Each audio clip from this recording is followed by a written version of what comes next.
OFW Servicio Caravan po, doon po sa mga hindi nakapunta doon sa Conrad Hotel sa Sikshayan Road. Good news po, malapit po dito sa Albarcia, sa Mashrek, Jebel Ali, Ibn Batuta, DIP. Meron po gaganapin dito sa 2024, after tomorrow po yan, Sabado, from 9 a.m. to 4 p.m. po. Yung pong gusto maglakad po ng mga kanilang PhilHealth, SSF, SSS, Pag-ibig, Pag-MP2, ano po ba?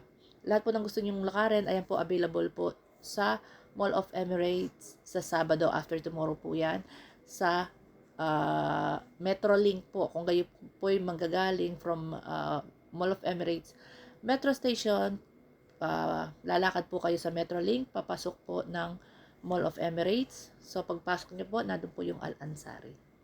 And kung kayo naman po ay nasa loob ng Mall of Emirates, sa first floor po, lalabas po kayo, pupunta kayo, papalabas po ng mall, papasok ng Metro Station. Bago po kayo makalabas, nandiyan po sa right side yung Al-Ansari. So, dyan po aasikasuhin. So, doon sa mga hindi nakapunta sa Conrad Hotel, ayan po, good news po ito sa mga taga Albarcia, Jumeirah, and Alwasal. And banda rin dito sa Jebel Ali, Ibn Batuta, malalakad nyo po. Yan po ha.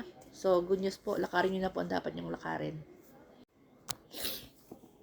Again, this coming Saturday po, from 9 a.m. to 4 p.m. po, dyan po sa Mall of Emirates sa Metro Link.